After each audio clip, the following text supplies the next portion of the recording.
Subscribe कीजिए 10th class गणित channel को और बेल आइकन को दबाइए लेटेस्ट वीडियो देखने के लिए।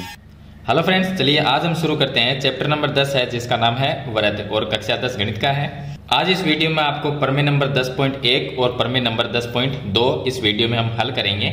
और जो चैप्टर नंबर 10 है इसकी जो एक्सरसाइज है उसके सभी क्वेश्चन मैं बता चुका हूं। अगर वो वीडियो आपको देखनी है तो इस वीडियो की डिस्क्रिप्शन में आपको चैप्टर नंबर 10 के प्लेलिस्ट का लिंक मिलेगा, उस पर क्लिक करके आप पीछे वाली वीडियो देख सकते हैं। तो चलिए हम हल करते हैं प्रमेय नंबर 10.1 को। इसमें हमें दिया गया है, सिद्ध करना है कि वृत्त के किसी बिंदु पर स्पर्श रेखा स्पर्श बिंदु से जाने वाली त्रिज्या पर लंब होती है। यानी कि एक वृत्त है जिसके ऊपर अगर हम एक स्पर्श रेखा बना दें। अब जब स्पर्श रेखा एक वृत्त से जाती है तो वो वृत्त के एक बिंदु पर स्पर्श करती है। तो यहाँ पर जो बिंदु है, यहाँ पर जहाँ पर ये स्पर्श रेखा वृत्त को टच करती यानी कि स्पर्श करती है, वो बिंदु स्पर्श बिंदु कहलाता है। स्पर्श बिंदु से जानने वाली जो त्रिज्या है, यानी ये केंद्र है वृत्त का, इस केंद्र को हम नाम लिख देते हैं, केंद्र O है, ये केंद्र O हो गया। अब ये हो गया स्पर्श बिंदु, इसको मैंने नाम दिया P। तो OP क्या है? OP त्रिज्या हो गई वृत्त की, P है वो स्पर्श बिंदु है, O वृत्त का केंद्र है। तो इसने लिखा है कि जो स्पर्श बिंदु है उससे जाने वाली जो त्रिज्या है वो स्पर्श रेखा पर लंब होती है। इसको मैं नाम लिख देता हूँ, इसका नाम हो जाएगा A और B लिख देते हैं। कोई भी नाम लिख सकते हैं आप, X Y A B, जो भी नाम लिखना हो वो लिख सकते हैं। अब देखिए, सबसे पहले हमें ये सिद्ध करना है कि OP है वो AB के ऊपर लंब है। लंब का मतलब होता है कि यहाँ पर भी 90 डिग्री का कोण है और इस साइड में भी 90 डिग्री का कोण है, यानी कि हमें लंब सिद्ध करना है। अब लंब कैसे सिद्ध करेंगे तो देखिए, इसको देखिए ज्यादा सिद्ध तो करना नहीं है, इसमें कुछ 2-4 लाइनें हैं वो ही लिखनी है इस प्रमेय के अंदर। तो सबसे पहले जो हमें दिया गया है वो ही हम लिख लेते हैं।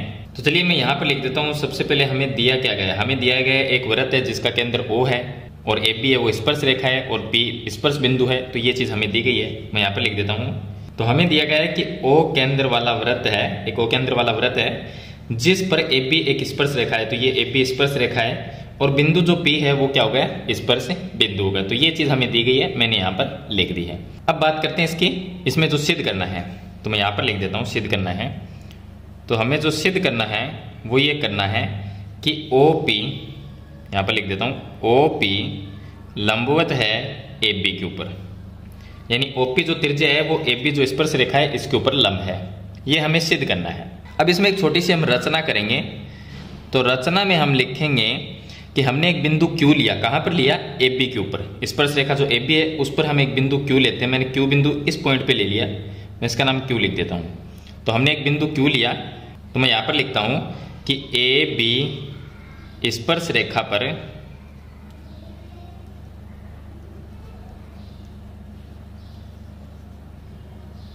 बिंदु Q लिया और OQ को मिलाया। O को और Q को हम क्या करेंगे? मिला देंगे। OQ को मिलाया, ये इसमें एक रचना हो जाएगी। तो अब देखिए, मैं O को और Q को मिला देता हूं। तो इस तरह से हम O से Q को मिला देंगे। OQ को हमने मिला दिया। तो हमने क्या किया? एक बिंदु Q लिया था और Q को हमने O से मिलाया, तो ये एक रचना हो जाएगी। अब बात करते हैं इसकी उत्पत्ति की। अब उत्पत्ति में देखिए, यहां पर हम ये लिखेंगे कि जो OQ है, जो Q बिंदु हमने बाहर लिया है वृत्त से, स्पर्श रेखा के ऊपर है बिंदु Q। P भी स्पर्श बिंदु है, ये स्पर्श रेखा पे या वृत्त पे है, तो ये स्पर्श बिंदु है। तो हम लिखेंगे कि OQ है वो OP त्रिज्या से बड़ी है।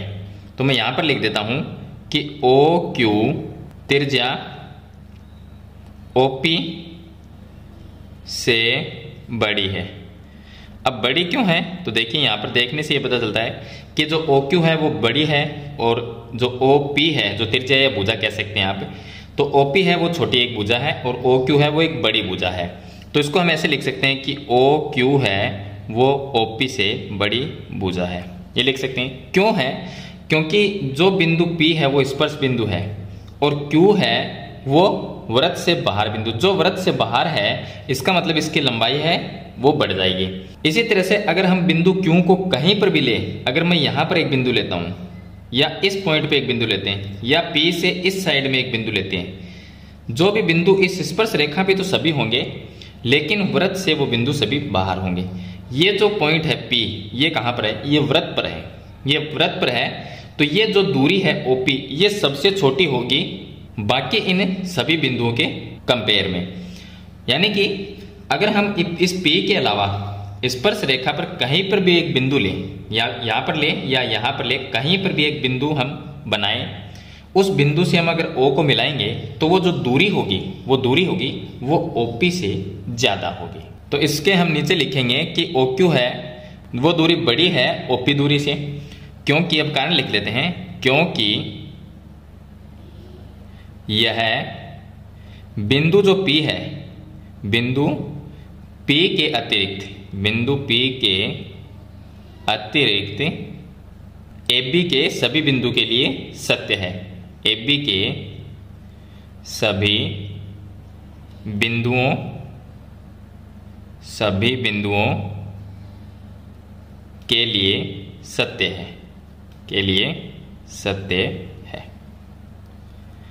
तो ये इसका कारण आपको लिखना पड़ेगा, क्योंकि यह बिंदु P के अतिरिक्त, यानी जो बिंदु P है उसके अलावा AB के सभी बिंदुओं के लिए सत्य। यानी कि हमने क्या लिखा था कि OQ जो दूरी है वो OP से बड़ी है।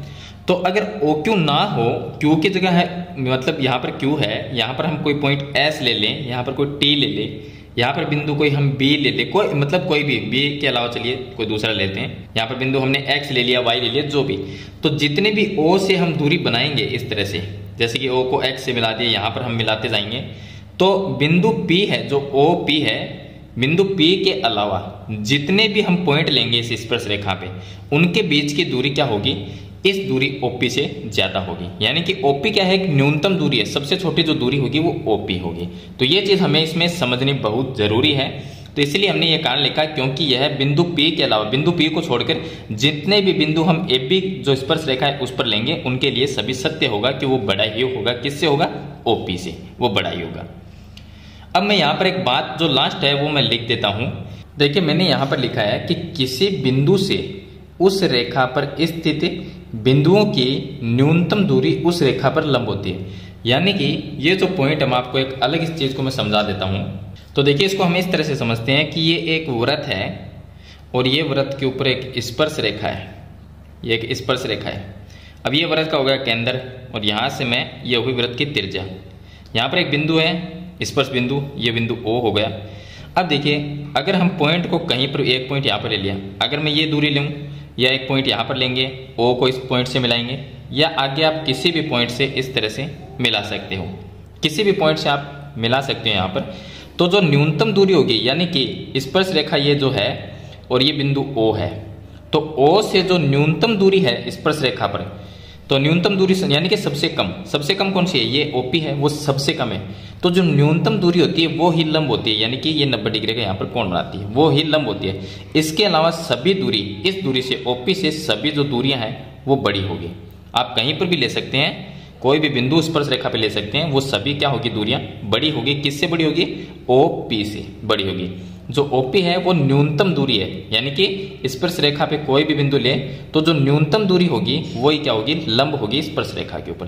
तो यही चीज मैंने यहाँ पर लिखी है कि किसी बिंदु से उस रेखा पर स्थित बिंदुओं की न्यूनतम दूरी उस रेखा पर लंब होती है, इसलिए अतः OP जो है वो बिंदु O से XY के लिए बिंदुओं की न्यूनतम दूरी है। ये जो OP है ये क्या है, इस स्पर्श रेखा पे एक न्यूनतम दूरी है, O से ये न्यूनतम दूरी है P तक की। इसके अलावा जितनी भी आप अगर दूरियां लेते हो, जैसे कि OQ है, इसके अलावा भी कोई ले सकते हैं, वो क्या होगी, OP से बड़ी होगी। तो जो न्यूनतम दूरी है वो कौन सी, OP है, और जो न्यूनतम दूरी होती है वो क्या होती है, स्पर्श रेखा के ऊपर लंब होती है। इसका मतलब OP क्या है, AB स्पर्श रेखा पर लंब है। तो यहाँ पर चलिए हम लिख देते हैं, सॉरी मैंने यहाँ पर XY लिख दिया, तो ये AB है, AB स्पर्श रेखा है, उसको हम AB से लिखेंगे। तो OP है वो बिंदु O से AB के अन्य बिंदुओं की न्यूनतम दूरी है, इसलिए जो OP है वो AB, ये हो जाएगा AB पर लंब होगी। या इसको हम लिख सकते हैं, इस तरह से भी लिख सकते हैं कि OP लंबवत है AB के ऊपर, ये चीज भी हम लिख सकते हैं। तो यहाँ पर ये कुछ लाइनें आपको लिखनी है, इसमें कुछ सिद्ध करने वाला है नहीं, इसमें कुछ लाइनें हैं जो आपको याद रखनी है कि जो न्यूनतम दूरी होती है वो स्पर्श रेखा पे लंब होती है। तो इस तरह से आपको प्रमेय नंबर 10.1 को हल करना है। चलिए इसके बाद मैं आपको बता देता हूं प्रमेय नंबर 10.2। अब देखिए प्रमेय नंबर 10.2 है, इसमें दिया गया है कि बाह्य बिंदु से, बाह्य मतलब वृत्त से बाहर कोई बिंदु है, उस बिंदु से वृत्त पर अगर हम स्पर्श रेखा बना दें तो वो स्पर्श रेखा की लंबाई बराबर होती है। तो ये हमें सिद्ध करना है कि नहीं स्पर्श रेखा की जो लंबाई है वो बराबर। तो हम स्पर्श रेखा इसमें बना देते हैं। ये एक पॉइंट हम बाहर लेंगे, ये वृत्त का जो केंद्र है उसको हम O मान लेते हैं। ये वृत्त का केंद्र O है, बाहर कोई बिंदु हमने P ले लिया, ये ले लिया हमने बिंदु P। अब P से एक स्पर्श रेखा इस साइड में और एक इस साइड में बना लेते हैं। तो ये हमने बिंदु P से दो स्पर्श रेखाएं बना दी है। अब यहाँ पर स्पर्श बिंदु कौन सा होगा, एक तो यहाँ पर एक स्पर्श बिंदु है और दूसरा यहाँ पर, तो मैं इसको A नाम दे देता हूँ। ये A हो गया, ये पॉइंट हो गया B। AB क्या है, स्पर्श बिंदु है, और PA ये भी स्पर्श रेखा है, PB ये भी स्पर्श रेखा है। अब जो बिंदु है A, B, P, इन तीनों बिंदुओं को हम O से मिला देते हैं। तो हमने O को तीनों बिंदु से मिला दिया, यानी A, B, P को O से मिला दिया, तो तीनों मिला दिया। अब देखिए ये हम जानते हैं कि जो वृत्त की त्रिज्या होती है और स्पर्श रेखा होती है, उन दोनों के बीच में 90 डिग्री का कोण बनता है। तो यहाँ पर ये 90 डिग्री का कोण होगा, ये होगा 90 डिग्री, और ये भी क्या होगा 90 डिग्री, क्योंकि ये स्पर्श रेखा है, ये स्पर्श रेखा और ये हो गई त्रिज्या, तो इसके बीच में भी 90 डिग्री का कोण बनेगा। अब हमें लंबाई कौन सी बराबर करनी है, ये जो AP है वो BP इसके बराबर करनी है, यानी AP को BP के अगर बराबर करना है तो ये दो त्रिभुज इसके अंदर बने हुए हैं, और दोनों त्रिभुज को अगर हम सर्वांग सम कर देते हैं तो उनके संगत भाग क्या होंगे, बराबर होंगे। तो हम चलिए इन दोनों को सर्वांग सम करेंगे। करना कैसे देखिए, तो चलिए मैं डायरेक्ट इसकी उत्पत्ति ही लिख देता हूं, जो दिया है वो आप लिख सकते हैं। हमें क्या दिया गया है, एक O के अंदर वाला वृत्त है जिसपे हमें दो स्पर्श रेखाएं PA या PB ये स्पर्श रेखा दी गई, जो अभी आप इसका नाम लिखना चाहो। तो PA और PB दो स्पर्श रेखाएं हमें दी गई है, और सिद्ध करना है उसमें ये लिखना है आपको PA बराबर PB, यानी सिद्ध क्या करना है आपको, PA बराबर में PB। ये चीज हमें सिद्ध करनी है कि इन दोनों की जो लंबाई है वो बराबर है। लंबाई दोनों क्या है, स्पर्श रेखा की लंबाई बराबर है, ये हमें सिद्ध करना है। तो मैं डायरेक्ट इसकी उत्पत्ति लिख देता हूँ। उत्पत्ति में हम दो त्रिभुज लेते हैं, एक तो लेते हैं PAO, यहाँ पर लेंगे त्रिभुज PAO, व दूसरा त्रिभुज लेते हैं PBO, ये हो गया PBO में दो त्रिभुज लेंगे। दोनों त्रिभुज में उभयनिष्ठ भुजा है वो PO है या OP लिख सकते हैं, तो मैं OP बराबर OP लिख देता हूँ। OP बराबर OP जो कि उभयनिष्ठ भुजा है, ये हो गई उभयनिष्ठ भुजा। उसके अलावा ये कोण 90 डिग्री है, ये कोण 90 डिग्री है, तो दोनों बराबर कोण A बराबर कोण B लिख सकते हैं। कोण A बराबर कोण B, इसका कारण क्या है, दोनों ही 90 डिग्री के कोण है, ये इसका कारण होगा। तीसरा क्या होगा, ये त्रिज्या है और ये भी त्रिज्या है, तो दोनों बराबर है। OA बराबर OB लिख सकते हैं, तो यहाँ पर मैं OA बराबर OB, इसका कारण लिखना है वृत्त की त्रिज्या, वृत्त की त्रिज्या, ये इसका कारण लिखेंगे, तो ये हो जाएगी वृत्त की त्रिज्या।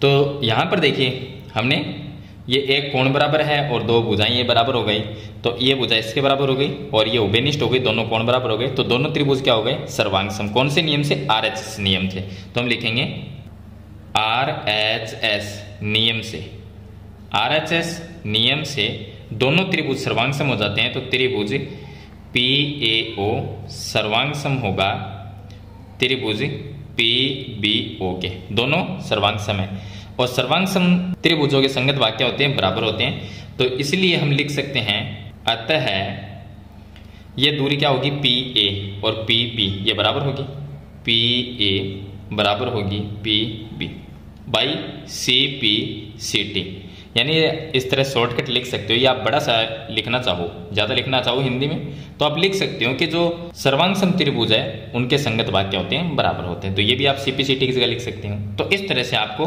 दोनों त्रिभुज को सर्वांग सम करना है और उसके बाद उसके जो संगत भाग है वो ऑटोमेटिक ही बराबर हो जाएंगे। तो ये थे इसकी प्रमेय नंबर 10.2। तो इस वीडियो में मैंने आपको प्रमेय 10.1 और 10.2 दोनों प्रमेय मैंने कंप्लीट बता दी है। तो मैं उम्मीद करता हूं कि आपको ये अच्छी तरह से समझ में आ गई होगी, आपके सभी डाउट क्लियर हो गए होंगे। फिर भी आपको कोई प्रॉब्लम आती है तो मुझे कमेंट बॉक्स में जरूर लिखिए। वीडियो अच्छी लगे तो इसे लाइक और शेयर जरूर कर देना। तो आज की वीडियो में इतना ही, मिलते हैं एक नई वीडियो के साथ, तब तक के लिए थैंक यू।